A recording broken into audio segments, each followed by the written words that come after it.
Hey guys, it's Heather. Welcome to the first module on how to get your product distributed and out there. In this one, we cover Amazon fulfillment. How can you get Amazon to pack and post your product for you? What does it cost? What are the benefits? And importantly, what rules should you not break on Amazon? I know one of you guys is already waiting for my Amazon fulfillment video, so I hope you enjoy it. And if you are enjoying it, please smash the like button, subscribe, and importantly, in these COVID-19 times, please share it with a friend, family, or colleague that might benefit from this video. One thing I want to point out is that the figures that you see in this video are from early 2017.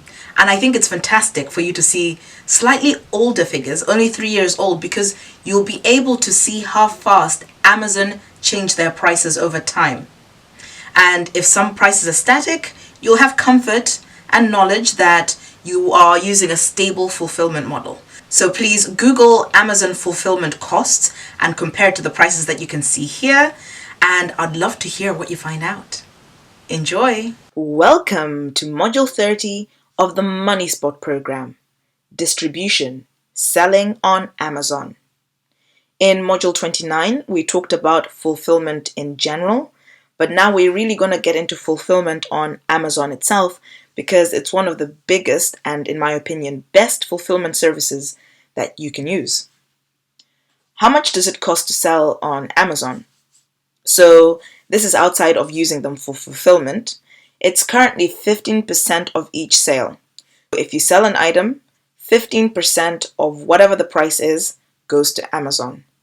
This is a price you'll pay whether or not you fulfill with them, as long as you're selling on their site.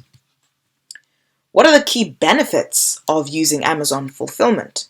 So Amazon fulfillment, just to clarify, is when you send your products to Amazon so that they keep them in their warehouse, and whenever you get an order, they ship them out for you automatically. If you choose to use Amazon fulfillment, you gain access to new countries. So I use Amazon fulfillment in the US, but I live in the UK, so I gain access to the US market. 2, you can ship items to Amazon at a very low cost using their preferred carrier. So in my case, my goods are kept in a warehouse near where my brother lives in Indiana because I had a huge stock of goods. And whenever I need goods sent to Amazon, he does it for me, and I use Amazon's preferred courier, which is UPS, at ridiculously low shipping costs. 3, the customer bears the cost of shipping, so you don't have to include it in your pricing. And the beauty of Amazon is that many of their customers have free shipping already.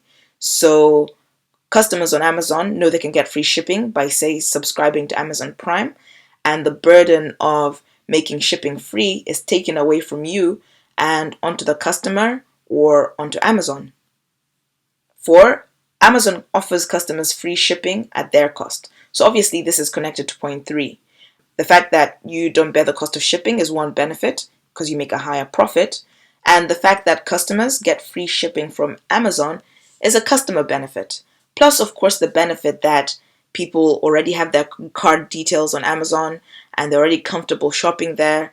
So it really increases your sales by just making it a lot easier on the customer. Finally, Amazon's backend system has lots of data. You can see all the fees and charges broken down very specifically, and that gives me a lot of comfort. They're a good third-party fulfillment house because I trust the data that they give me, and they give me as much data as I need. If you take a break and go to your training manual, there's an exercise for you to do on fulfillment by Amazon. You can do it now, or you can wait until the end of the module to do it. How much does Amazon fulfillment cost? On average, you can assume that the cost of fulfilling an order on Amazon.com is $2.48 plus 15% times the item's price. So 15% times the item's price is the commission that goes to Amazon. So for instance, if you sell something that's $10, and this is Amazon's US site, $1.50, that's 15%, goes to Amazon in commissions. $2.48 goes to their fulfillment service. So a total of $3.98, almost 40% of your sales price, goes to Amazon. This is per sale and doesn't include ongoing monthly fees, which you need to consider. There's really only one ongoing monthly fee, which is $40 per month for account management. And if you have stock that's not shifting, you start incurring long-term storage charges of $22.50 per cubic feet every 6 months. The three main costs that you pay on Amazon when people buy your goods are a pick and pack fee of $1.02 and an extra 40 cents if you're selling clothing. But remember, these prices are just to give you an idea. Amazon changes their prices all the time. So every few months, you need to double check that are these still the fees I'm paying. There's an order handling fee of $1, and there's a weight handling fee for small standard size of 46 cents. Small standard size covers quite a decent range of product weights, but if you're selling something quite heavy, like shoes, double check that the weight handling fee is still 46 cents. In total, this 1.021 and 0.46 add up to 2.48, which was the number I gave you on the previous slide. The beauty of Amazon is that they don't have inventory storage and management fees, receiving fees, returns processing fees, and setup costs. And also you can stop using them whenever you want. You're not bound to any sort of long-term contract. When it comes to shipping, as I've mentioned before, the customer pays or gets it for free if they're subscribed to Amazon Prime and what other services Amazon might be providing. The cost of fulfilling an order on amazon.co.uk is more variable because size matters more, and they also have an inventory storage and management fee that's based on the season. So, as you know, England is a very small country, so space matters, and October to December, being the high sales period, has higher storage fees. I measured a shampoo bottle, and I give you an example here using a shampoo bottle. The dimensions of the shampoo bottle were 0.06 by 0.06 by 0.21. And to get the inventory storage and management fee for the high peak period of October to December, I multiplied those dimensions by 14.12. So overall, assuming a 250ml shampoo bottle that weighs less than a kilo, what is your order fulfillment fee? It's the dimensions of the package you're selling, in this case it's a shampoo bottle, but use your own dimensions, times 14.12 pounds, plus 80 pennies for picking and packing, plus 85 pennies for weight handling, plus Amazon's commission of 15% times the price of whatever you're selling. This ends up summing to £1.66 plus Amazon's commission. Overall, I just want you to get comfortable with the idea of checking your fulfillment fees before you get stuff shipped to Amazon. You need to have a good clue because when you're selling really low value items, it's a lot more expensive to ship on Amazon. So it's a lot cheaper to sell on Amazon if I would say your products are above £20. It feels like you're getting the real benefit of the fulfillment. Amazon rules not to break.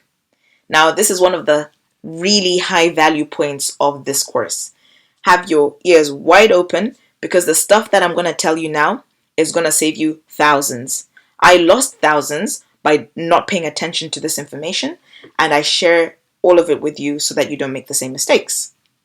Failure to comply with Amazon's safety requirements and product restrictions may result in refusal or even destruction of inventory immediately upon receipt at the Amazon fulfillment center. And obviously that could probably destroy your business. So listen up. Amazon quantity limits.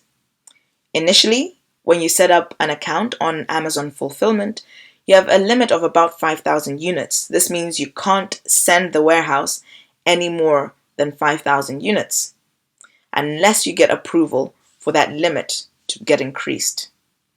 One of my initial mistakes, which I'll tell you a bit later, is that when I first ordered products from China, I ordered 19,800 units, 4 times more than I am allowed. I'll explain that saga in a later module. Volume limits. Boxes that weigh over 45 pounds are counted as oversized, so they cost you more to ship and handle. I would say package everything so that it's less than £45 to really get the benefit of shipping with UPS as an Amazon customer. Case pack limits. When you pack your products in boxes, you can't have more than 150 units per box that you're sending to Amazon. And also, you can't mix different products in the same box. So if you sell Rolex watches and Omega watches, you can't have a mixture in one box. They would have to be in separate boxes. And if you're sending several boxes of each box would need to have a similar number if you want to work smoothly with Amazon. Accuracy in packing. Don't have any extra or fewer units in a case you send to Amazon. Otherwise, you get a black mark, which counts against you.